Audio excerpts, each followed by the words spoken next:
E aí galerinha, tudo bem com vocês? Vamos a mais uma videoaula e hoje falaremos sobre os critérios de regionalização do continente americano. Assim como as diversas partes do planeta, a América possui diversos critérios para a sua regionalização. Os dois critérios mais conhecidos são o que trata da localização geográfica e também do nível de desenvolvimento social, econômico, cultural, tá? E também de colonização. Assim nós vamos ter duas definições bem práticas.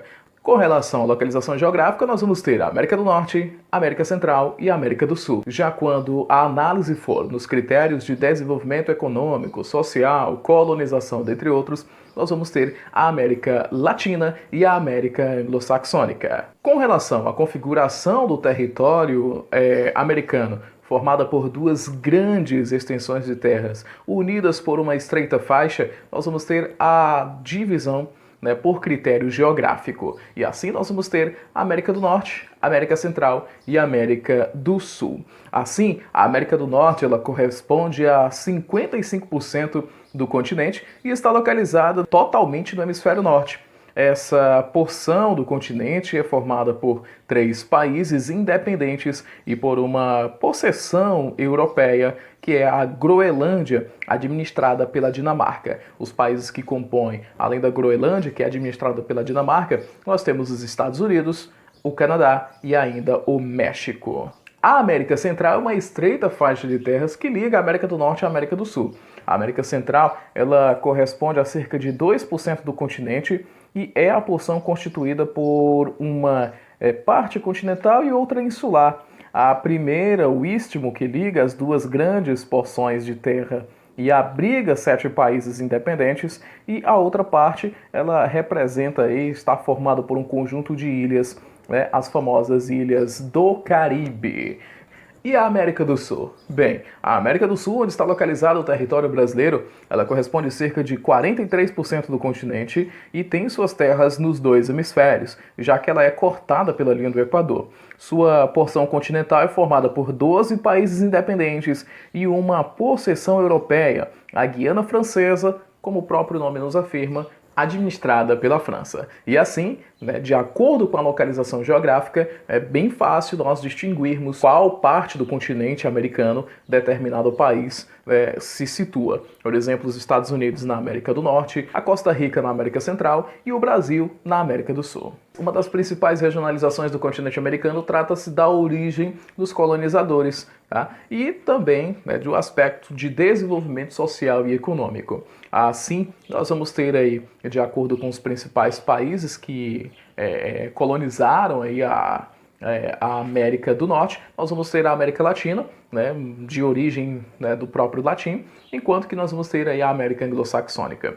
A América Latina, ela inicialmente foi formada por países que tinham a sua língua oficial o latim, como os espanhóis e portugueses, mas com o incremento de novos critérios para regionalização, nós tivemos aí países pertencentes à América Latina, mas com a língua inglesa e holandesa. Outros critérios, como predominância, nível de desenvolvimento econômico e social, fizeram com que houvesse essa regionalização bem definida. De maneira geral, é válido salientar que a América Latina apresenta baixos índices de desenvolvimento social, econômico, instabilidade política e parte de sua população vivem abaixo da linha da pobreza. É válido destacar que, dentre essas particularidades, nós temos países com um bom nível de desenvolvimento econômico, como é o caso do Brasil, da Argentina e do México, que possuem aí uma economia e uma industrialização diversificada. Em contrapartida, vamos ter também países pobres, como é o caso do Haiti, que apresentam um dos piores índices de desenvolvimento econômico do planeta.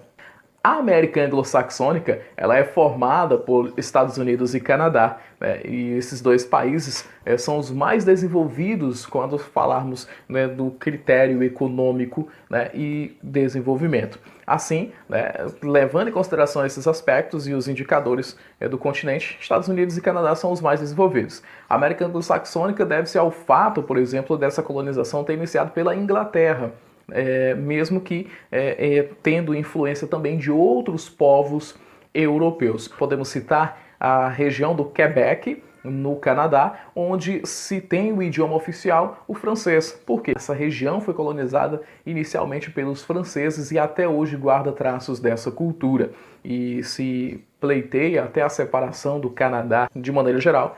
Nós podemos afirmar que o Canadá possui dois idiomas oficiais. O inglês, tá, por conta da influência, né, da Inglaterra, tá, por ter colonizado tanto o Canadá quanto os Estados Unidos, e o francês, né, onde os franceses dominaram e colonizaram a região do Quebec. De maneira geral, a América anglo-saxônica apresenta os mais elevados níveis de desenvolvimento social e econômico, dominando, portanto, a economia do continente. Além disso, os índices sociais com relação a desemprego, a instabilidade econômica também são relativamente baixos se comparado aos demais países da América. E assim, a gente pode fazer um aparato com relação à colonização, tá? Enquanto a América Latina, né, digamos assim, o Brasil e alguns países da América Latina foram colônias de exploração, tá, apresentam aí até hoje dificuldades para o crescimento econômico, as colônias americanas e canadenses foram colônias de povoamento,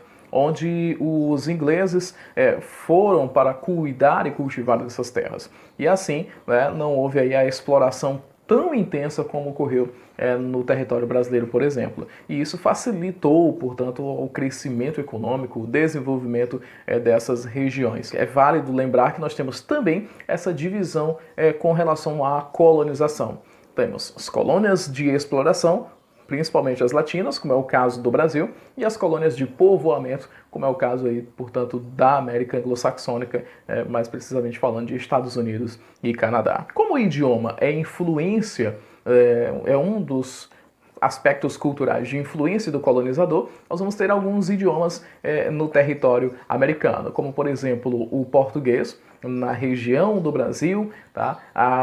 O restante da América do Sul se fala o espanhol por conta da colonização espanhola e ainda o francês, né, na Guiana Francesa, tá? Entre outros. Nós vamos ter ainda o próprio francês na América anglo-saxônica, que são aí línguas que cultuam aí o território americano. Sobre a formação histórica do continente americano, é válido salientar que, mesmo antes da chegada do colonizador europeu, havia povos que já habitavam o nosso continente. E esses povos são denominados de povos pré-colombianos. Os mais famosos deles são os incas, os astecas e os maias. Mas no território brasileiro também é válido ressaltar a existência, né, de povos pré-colombianos também. Os indígenas, dentre as tribos mais famosas, nós temos aí os tupis e os tupis-guaranis, que habitavam aí o território antes mesmo da chegada dos colonizadores europeus. A chegada desses colonizadores e o domínio e a exploração dos novos continentes se deu aí um fator negativo, foi a violência imposta aos povos pré-colombianos. E assim, por conta de disputa territorial, houve aí a dizimação, né? Houve, portanto, aí praticamente a extinção desses povos pré-colombianos, onde os que não se submetiam às exigências europeias acabavam pagando com a própria vida.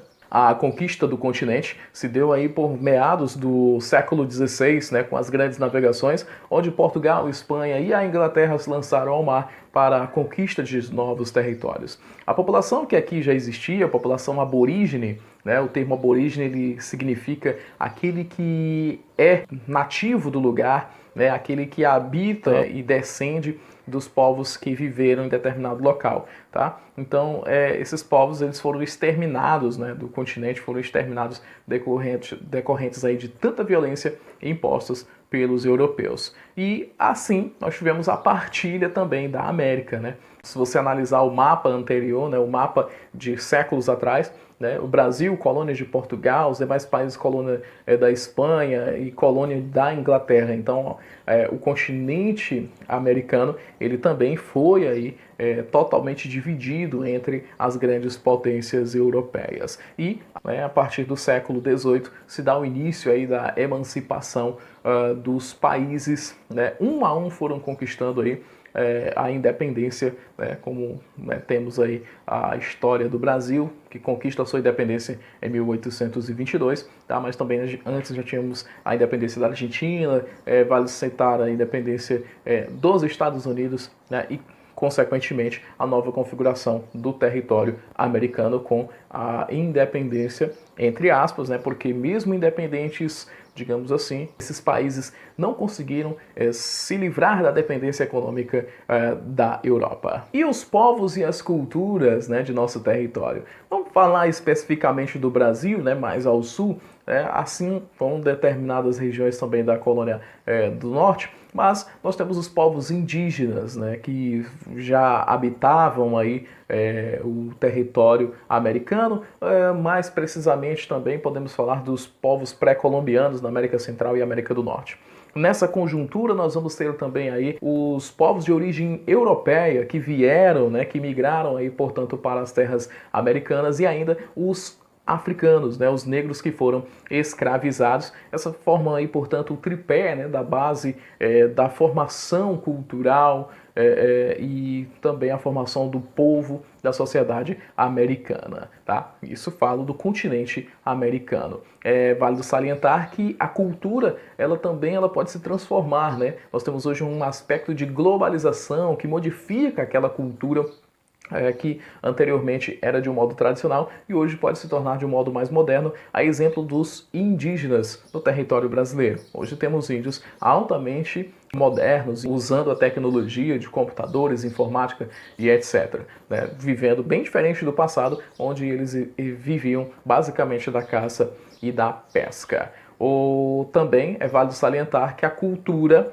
ela pode ser diversificada e também influenciada por uma potência maior. Ao exemplo dos Estados Unidos, né, onde ele impõe em todos os territórios, tá, a sua influência econômica e a sua influência social. Você adquirir um produto, né, você pedir uma pizza por delivery, você comer um hot dog, né, nós estamos citando dois exemplos práticos, né, do idioma inglês presente em nosso cotidiano, e você também usufruir, né, ver publicidade, né, que está à nossa vista com relação à influência do inglês por conta da influência da força econômica dos Estados Unidos. Para fechar, vamos tocar em um ponto também crucial para a formação dessa identidade cultural, que é também a migração, os fluxos migratórios. A América torna-se uma área atrativa para os imigrantes. Por exemplo, no Brasil, nós temos imigrantes japoneses, alemães, italianos, de várias nacionalidades. Muitos também migraram para os Estados Unidos, para o México, Canadá, tá, em busca, né, de melhores condições de vida. O fluxo migratório ele também está relacionado com a identidade cultural de um determinado país. Tá certo, gente? Bom, e assim finalizamos mais uma videoaula. Fiquem todos com Deus e até a próxima!